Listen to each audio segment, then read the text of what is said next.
What's good, YouTube? We are back, and today we're going to be talking about what just happened between the Oklahoma City Thunder and the Minnesota Timberwolves. This game was good until it wasn't. Shai Gilgeous Alexander led the pack to strike the Minnesota Timberwolves first. The first blood of the series. We're going to delve into it. We're going to talk about what happened between both squads, what they could work on, and what we could be seeing moving forward. Apologies real quick for the delayed uploads. Your boy been a little sick, but we back, bro. This is my flu game. We still got to continue. I'm still feeling it, but we're here. First things first. SG free throw came, but so did the MVP. Shai Gilgeous Alexander made sure we had to get that signature. 31 points. If you know, you know. Shai's going to get his 31. Not only that, but he finished with 9 assists and 3 steals. He did only shoot 37% from the field, but drawing the fouls did make a difference. And if you a guy who be talking about Shai and his free throws, this wasn't the game for you, bro. Because I can't lie, he was getting his free throws. But, bro, he had some ridiculous and ones as well. Like, that sucked the entire energy out of the Minnesota Timberwolves when those and one layups were going in. One of them, he was literally on the ground. And when he threw up the shot, he was literally on the ground. SGA came up. His free throw game was the reason why he had such a good performance despite the lack of good shooting. Not only that, though, the rest of the squad did as well. J-Dub did what he needed to. He needed to play as the second best player in the series, and he did. 19 points, 8 rebounds, 5 assists, and 5 steals. Jose Alvarado numbers right there when we're talking about the steals. And no, we're not talking about the PED reference. That's not what we meant to talk about. He brought the energy to go on that massive run in that third quarter. And we're going to talk about what actually took place throughout the entirety of this game. But before we get into that, Chet Holmgren completely took Rudy Gobert out of the game. My boy had only 3 rebounds in 21 minutes. Bro, you're 7 feet tall. You're 7 feet tall. You only getting 3 boards. Well, I know why. It's because Chet Holmgren made it so difficult and was boxing out so well against Rudy Gobert that Gobert just could not get no offensive boards. He was locked down. More locked down than what he did to cause the COVID outbreak for the league. Big plays in the fourth quarter for Chet Holmgren. The dunker spot and those dunks that he was making was just such big momentum shifters. Big play from the big three out of OKC. Oh, damn. OKC, they did play a phenomenal game. They did what they needed to. They strike first. And this is what you kind of expect from this 68-win team squad. I was expecting them to be more tired, just coming off the fact that they just played 7 games against the Denver Nuggets, which is, as you know, the Denver Nuggets are no walk in the park. But they made it seem as if they just came off of, like, life was peaches and Creamville. OKC came in. They played how they were supposed to play. This is exactly what I expected from this team. I did expect a slow start, based off of fatigue. But when that talent level showed and the disparity came from that, you knew what was actually going down. OKC swarmed Minnesota on defense. But if there was one guy from Minnesota who did come to play, who was the only beacon of light for Minnesota, it was Julius Randle. 28 points, 8 rebounds, 69% from the field. And he was 5 of 6 from the 3-point range. And I think majority of that, I'm pretty sure almost all of that was from the first half.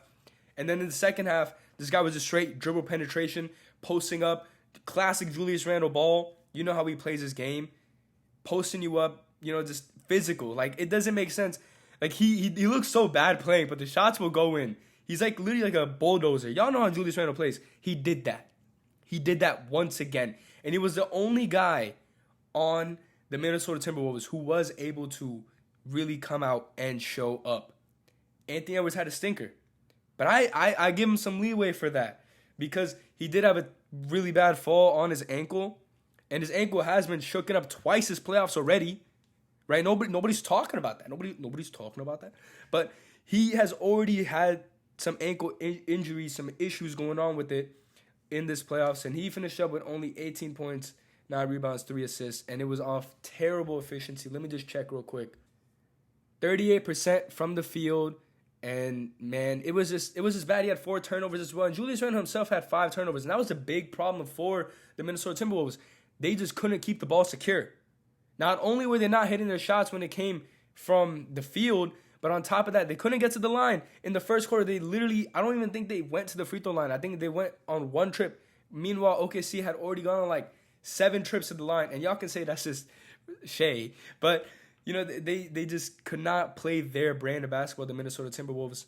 And Jaden McDaniels did show up, though. I like what they did for him to be guarding Shai in that first half, because in the first half, Shai was only like, I think like 2 of like 8, maybe even 10 from the field. He did not have a good first half. But in the second half, Shai made the adjustments.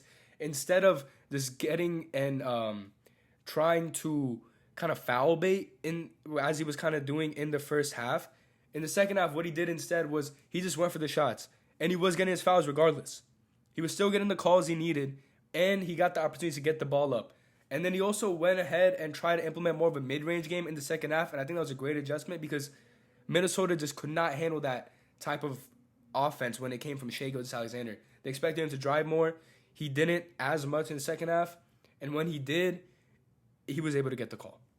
So I did like what they did with Jaden McDaniels in the first half. They might have something over there, but we'll see how they adjust for the second game. I think Jaden McDaniels being the primary defender on Shai was a great idea, though. But Naz Reid, oh my gosh. Naz Reid. I love me some Naz Reid, okay? I like Naz Reid a lot. But I genuinely feel like I could have been on the court and had the same level of production as Naz Reid. My boy shot 9% from the field goal, bro. 9% from the field. What are we doing here, bro? Like, I actually have a higher chance of DMing a girl with like 1 million followers and taking her out on a date than that, bro. 9%, 1 of 11 from the field. Terrible, bro. He actually played like if you simmed your my player from like you have no badges, you have no VC put into your player, and you sim all the way into the finals. And this is like this is the only type of shots that you can actually pull up with how your player is, bro. Like it was terrible, man. It was really bad. I expect better from Naz Reid. He was getting open in a lot of his shots. The shots were just not going down.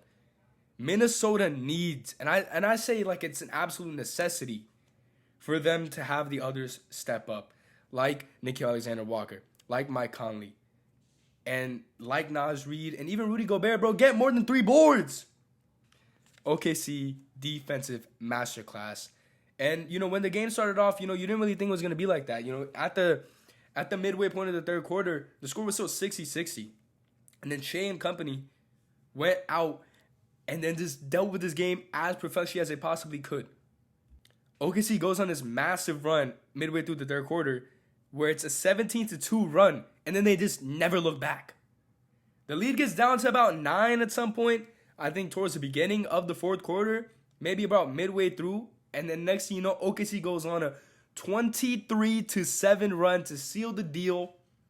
And then towards the end of the game, bro, it's not like they were stopping, bro. You think they got on that big of a run from just chilling out? No. Shai came out and he scored an 8-point streak back-to-back buckets. And that's what the MVP does. That's what the MVP of the league is expected to do. And a big critique I had with OKC in a lot of those Denver games is they didn't close out properly. You saw game 1. They let that one slip out of their hands because they did not close out the game properly. And it's obvious that they're learning from the mistakes. And that this lack of experience that we had feared about OKC coming into the season, we don't really fear that anymore. Especially now, bro. Like, they're 3 games away from the NBA Finals, bro. That's actually crazy to say. I don't think this series is over by any means. I think this is going to be a challenge for the Oklahoma City Thunder. I do have them ultimately winning this series. I think they're going to win this series in maybe 6 games, but I don't think it's going to be an easy one. And that's why I have it going to 6, because I know Minnesota. I know what they're capable of, and when they get hot, they don't let go, bro. When Minnesota gets hot, they don't miss. I do think this is going to be a really good series. I'm very excited to see where this goes. Let me know who you have down below in the comments. And if y'all new here, subscribe, like, and just know if you're still here, I appreciate each and every single one of y'all. I'm going to catch you on the next one. Take care.